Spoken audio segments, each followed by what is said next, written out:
7h47, drôle d'époque sur Sud Radio avec vous, Françoise Degois. Bonjour Patrick. Comme chaque jeudi, bonjour. Oui. En ce jour de mobilisation syndicale, vous nous dites drôle d'époque parce que il y a une expression qui est assez dure, c'est la tête contre les murs. Expliquez-nous ce que vous voulez dire. Écoutez, oui, c'est à se taper la tête contre les murs. Ces mouvements syndicaux, absolument pas les manifestations, les mobilisations, la grève, pas du tout. J'entends bien sûr toujours les mêmes parler des Français pris en otage, les coups de manteau à nouveau ce matin, comme je le regardais, du ministre de l'Intérieur qui annonce que les policiers ont ordre d'aller au contact, les gros yeux habituels des premiers flics de France. Il n'est pas le premier, il ne sera pas le dernier. Pourquoi je dis la tête contre les murs? Parce que ce pays peut mettre 200 000 personnes, 1 million, 3 millions de gens dans la rue. Les syndicats n'obtiennent jamais rien ou des miettes. On peut faire la liste, hein. Elle est assez courte. Les 15 dernières années, regardez la réforme des retraites. Des millions de gens dans la rue. Et hop, on la passe au 49.3. Souvenez-vous, parce que c'est pas l'apanage d'Emmanuel Macron, des lois travail, reproduction en 2016 de François Hollande et Manuel Valls. Des manifs et hop, le 49.3 à 3 reprises. À 3 reprises. Il y a donc une forme d'épuisement de l'un des piliers de la République française, car on oublie toujours que la France est d'abord et avant tout une république sociale. Un découragement à aller manifester dans les rues, car depuis une vingtaine d'années, en fait, les gouvernants n'entendent pas, n'écoutent pas et refusent de donner ce fameux grain à moudre, vous vous en souvenez Patrick, aux syndicats dont parlait André Bergeron, l'ancien leader de Force ouvrière. Ouais, c'est vrai, mais alors la faute à qui, Françoise?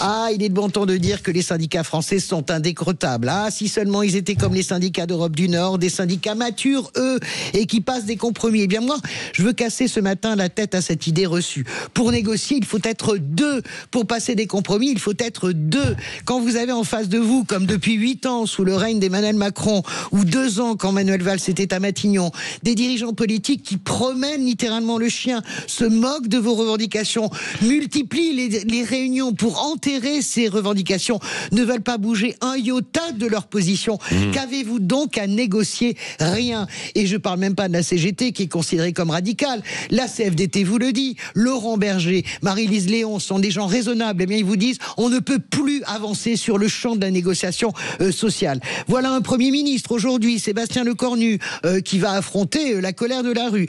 Et pourquoi est-ce que la rue est en colère? On se demande bien pourquoi. Sébastien Lecornu est issu d'une majorité qui a été battue, rebattue et archi-battue depuis 2022. On resserre Lecornu. Bien sûr que les revendications du jour, il va les balayer.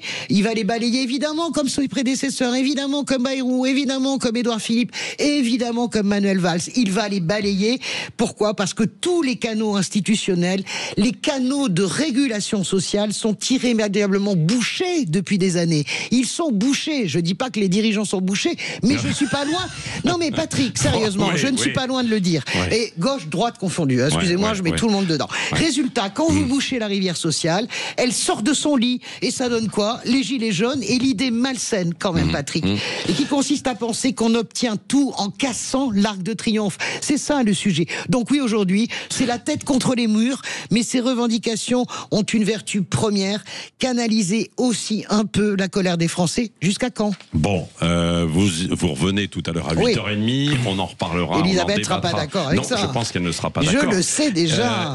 Et vous l'avez évoqué, tiens, j'aimerais qu'on y revienne aussi tout à l'heure à 8h30. C'est le taux de syndicalisation en France, quoi. Très faible par rapport à l'Europe du Nord, très faible, bien sûr. C'est l'un des plus bas. Il est à 10%. Oui, 10%. Dans le privé, il est à 8%. Dans le public, il est un peu plus élevé, à 20%. Et quand on regarde en Italie, on est à 30%. En Allemagne, on est beaucoup plus, 60, évidemment. On est à 50-60 dans les pays nordiques. Donc, c'est aussi l'un des problèmes, quoi. C'est un des problèmes, je suis d'accord.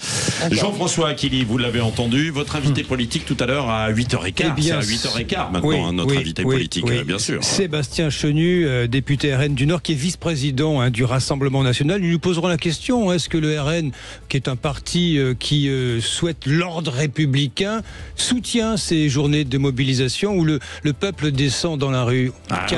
Bonne question. Bonne question.